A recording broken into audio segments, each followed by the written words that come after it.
ಸಂತ ನರಸಿ ಮೆಹ್ತಾ. ಶ್ರೀಕೃಷ್ಣನು ನರಸಿ ಮೆಹ್ತಾನ ಮಗನ ಲಗ್ನ ಕಾರ್ಯವನ್ನು ಪೂರ್ಣಗೊಳಿಸಿ ದ್ವಾರಕೆಗೆ ಹೋದನು. ನರಸಿ ಮೆಹ್ತಾನು ಹೃದಯ ಮಂದಿರದಲ್ಲಿ ಶ್ರೀಹರಿಯನ್ನು ಸ್ಥಿರವಾಗಿ ನಿಲ್ಲಿಸಿಕೊಂಡು ಅಖಂಡ ಭಜನೆ ಕೀರ್ತನೆಗಳಲ್ಲಿ ತನ್ನ ಕಾಲವನ್ನೆಲ್ಲ ಕಳೆಯುತ್ತಿದ್ದನು. ಅದರಿಂದ ನರಸಿ ಮೆಹ್ತಾನ ನ್ಯೂನತೆಗಳನ್ನು ಕಾಣಬಾರದೆಂದು ಭಗವಂತನು ಮೇಲಿಂದ ಮೇಲೆ ಬಂದು ಪ್ರಸಂಗವನ್ನು ಪಾರು ಮಾಡುತ್ತಿದ್ದನು. ಒಂದು ದಿನ ದ್ವಾರಕೆಯ ಯಾತ್ರೆಗೆ ಹೊರಟ ಯಾತ್ರಿಕರು ಜುನಾಗಢಕ್ಕೆ ಬಂದು ವಸತಿ ಮಾಡುತ್ತಿದ್ದರು. ಅವರಲ್ಲಿ ಕೇಶವ ಭಟ್ಟನೆಂಬ ಒಬ್ಬ ಭಾವಿಕ ಬ್ರಾಹ್ಮಣನಿದ್ದನು. ಅವನಿಗೆ ಹಣ ಕಟ್ಟಿಕೊಂಡು ಮಾರ್ಗ ಕ್ರಮಿಸುವುದು ದುಸ್ತರವೆಂದು ಭಾಸವಾಯಿತು. ಆಗ ಅವನು ಊರಲ್ಲಿ ಹಣ ತೆಗೆದುಕೊಂಡು ಹುಂಡಿ ಬರೆದುಕೊಡುವ ಸಾಹುಕಾರನನ್ನು ಯಾವನಿರುವನೆಂದು ವಿಚಾರಿಸಿದನು.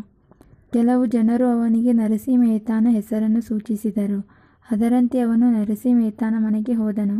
ಅವನಿಗೆ 700 ರೂಪಾಯಿಗಳನ್ನು ಕೊಟ್ಟನು. ನರಸಿ ಮೆಹ್ತಾನು ಸಾವಳಾ ಸಾವಂತ ಎಂಬ ಹೆಸರಿನ ಮೇಲೆ ಹುಂಡಿ ಬರೆದುಕೊಟ್ಟನು. ಹಾಗೂ ಕೇಶವ ಭಟ್ಟನು ಕೊಟ್ಟ ರೂಪಾಯಿಗಳನ್ನು ನರಸಿ ಮೆಹ್ತಾನು ದಾನ ಧರ್ಮ ಮಾಡಿಬಿಟ್ಟನು. ಇದನ್ನು ನೋಡಿ ಕೇಶವ ಭಟ್ಟನು ಮನದಲ್ಲಿ, ಇದೇನು, ನಾನು ಹುಂಡಿಗಳಂತೂ ತೆಗೆದುಕೊಂಡೇನು, ಆದರೆ ಇವನು ಸಾಹುಕಾರನಂತೆ ತೋರುವುದಿಲ್ಲ. ಇವರೆಲ್ಲ ಭಜನೆಯ ಜನರಂತೆ ಕಾಣುತ್ತಿದ್ದರು. ನಾನು ಮೋಸ ಹೋಗಿದ್ದೇನೆ ಎಂದು ಅವನು ಚಿಂತಿಸುತ್ತಿದ್ದನು. ಮತ್ತು ವ್ಯವಹಾರ ರೀತಿಯಿಂದ ನರಸಿ ಮೆಹ್ತಾನನ್ನು ಕೇಳಿದನು, ನಿಮ್ಮ ಅಂಗಡಿ ಎಲ್ಲಿ ಇರುತ್ತದೆ? ಅದಕ್ಕೆ ಉತ್ತರ ರೂಪವಾಗಿ ನರಸಿ ಮೆಹ್ತಾನು, ಕೇಶವ ಭಟ್ಟನೇ, ಹೆದರಬೇಡ. ನಮ್ಮ ಮುಖ್ಯ ಅಡತಿ ಅಂಗಡಿ ಕ್ಷೀರಸಾಗರದಲ್ಲಿ ಇರುತ್ತದೆ. ಗೋಕುಲ, ವೃಂದಾವನ, ಮಥುರಾಗಳಲ್ಲಿಯೂ ನಮ್ಮ ಶಾಖೆಗಳಿರುತ್ತವೆ. ಪಂಢರಪುರದಲ್ಲಿ ನಮ್ಮ ದೊಡ್ಡ ಅಂಗಡಿ ಇದೆ. ಅವನೇ ದ್ವಾರಕೆಯಲ್ಲಿ ಸಾಹುಕಾರಿಯನ್ನು ಮಾಡುತ್ತಾನೆ. ಕಬೀರ, ನಾಮದೇವ ಇತ್ಯಾದಿ ಅವನ ಗಿರಾಕಿಗಳು ಎಂದು ಸಮಾಧಾನಪಡಿಸಿದನು. ಹಾಗೂ ಹುಂಡಿಯಲ್ಲಿ ಈ ಕೆಳಗಿನ ವಿವರಣೆ ಬರೆದನು. ದೇವ, ನೀನು ಭಕ್ತವತ್ಸಲನೆಂದು ಕರೆಯಿಸಿಕೊಳ್ಳುವೆ. ನಾನು ನಿನ್ನ ಮೇಲೆ ಪೂರ್ಣ ಭರವಸೆಯನ್ನು ಇಟ್ಟು ಈ ಪತ್ರವನ್ನು ಬರೆದಿಟ್ಟಿರುವೆನು. ನಾನು ಇಲ್ಲಿ ತೆಗೆದುಕೊಂಡ 700 ರೂಪಾಯಿಗಳನ್ನು ದ್ವಾರಕೆಯಲ್ಲಿ ಈ ಬ್ರಾಹ್ಮಣನಿಗೆ ಕೊಡಬೇಕು. ನೀನು ಹುಂಡಿಯ ಹಣವನ್ನು ಕೊಡದಿದ್ದರೆ ಜನರಲ್ಲಿ ನಗೆಗೀಡಾಗುವುದು. ಕಾರಣ ಪೂರ್ಣ ವಿಚಾರ ಮಾಡಿ ಕಾರ್ಯಭಾಗವನ್ನು ಪೂರೈಸಬೇಕು.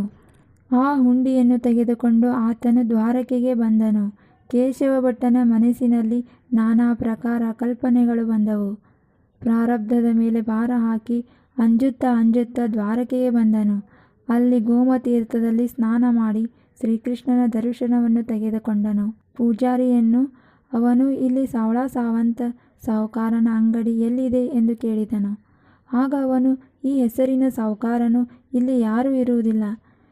ನೀವು ನರಸಿ ಮೆಹ್ತಾಗೆ ಹಣ ಕೊಡುವ ಮೊದಲೇ ವಿಚಾರ ಮಾಡಬೇಕಿತ್ತು ಎಂದು ಹೇಳಿದನು. ಆ ಮಾತುಗಳನ್ನು ಕೇಳಿ ಬ್ರಾಹ್ಮಣನು ನಿರಾಶನಾದನು.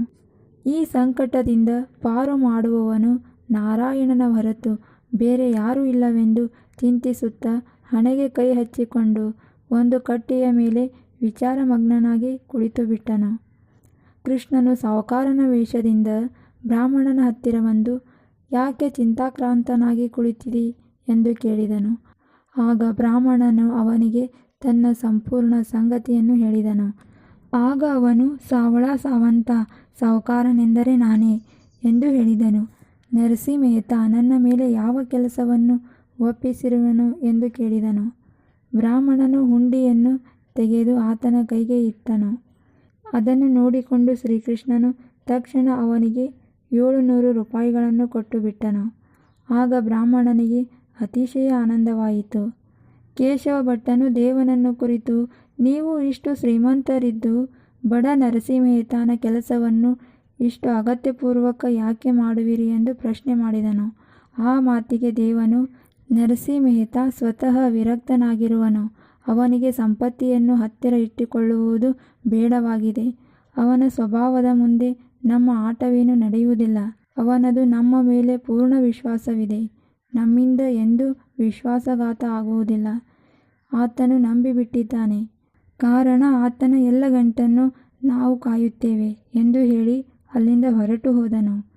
ಬ್ರಾಹ್ಮಣನು ಹಣವನ್ನು ಎಣಿಸಿಕೊಂಡನು. ಅವನ ಕೈಗಳೇ ನೊಂದವು. ಆದರೂ ಹಣ ಎಣಿಸುವುದು ಮುಗಿಯಲಿಲ್ಲ. ಆಗ ಅವನಿಗೆ ಇದೆಲ್ಲ ದ್ವಾರಕಾನಾಥನ ಕೃತ್ಯವೆಂದು ತಿಳಿಯಿತು. ನಂತರ ಅವರು ಆ ಹಣವನ್ನೆಲ್ಲ ಬ್ರಾಹ್ಮಣ ಭೋಜನ ದಾನ ಧರ್ಮಗಳಿಗೆ ಖರ್ಚು ಮಾಡಿದರು.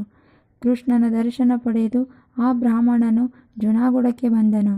ನರಸಿ ಮೆಹ್ತಾಗೆ ಸರ್ವ ಸಂಗತಿಯನ್ನು ತಿಳಿಸಿದನು. ಶ್ರೀಕೃಷ್ಣಾರ್ಪಣಮಸ್ತು.